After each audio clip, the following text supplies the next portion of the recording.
Now I need a couple of poblanos because I'm making a delicious and creamy potato poblano gratin. And what we're gonna do to these guys, we're gonna char them. And all you do to char a poblano, you put them directly over a gas burner, just like that.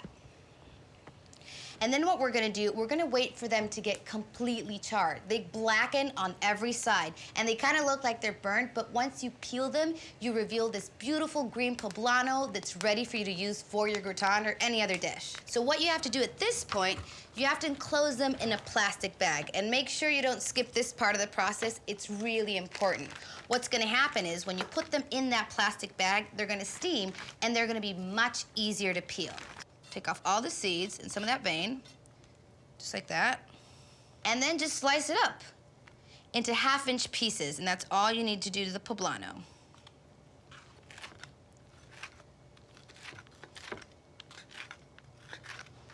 Really easy. Okay, so now what we're gonna do, we're gonna take our poblanos and we're gonna add them to the corn.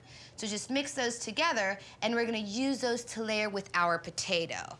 Now, in terms of the potato, I love using a Yukon Gold potato because the peel is so thin that you don't need to peel them before you cook them. You can just use your hands, cut them with the knife, just make sure they're super thin, otherwise they won't cook through when you pop them in the oven.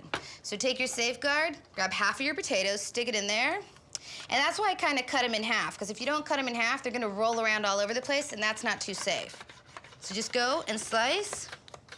Now, what we're gonna do, we're gonna bring out our gratin dish that's already been nice and greased, just sprayed with a little cooking spray, and that's all you need. And then what we're gonna do, we're just gonna layer all our ingredients, the potatoes, the poblano and corn mixture, and the cheese to get our gratin ready.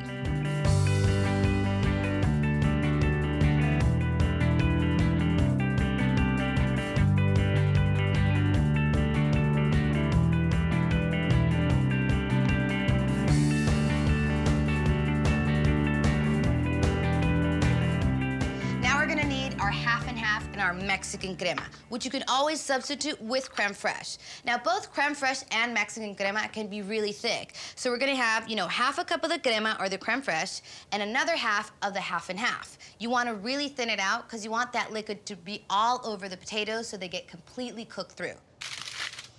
So you're gonna pop it in the oven, 400 degrees, for 30 minutes, covered with the foil so it steams up and those potatoes cook through.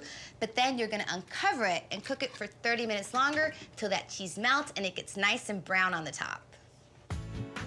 Yum.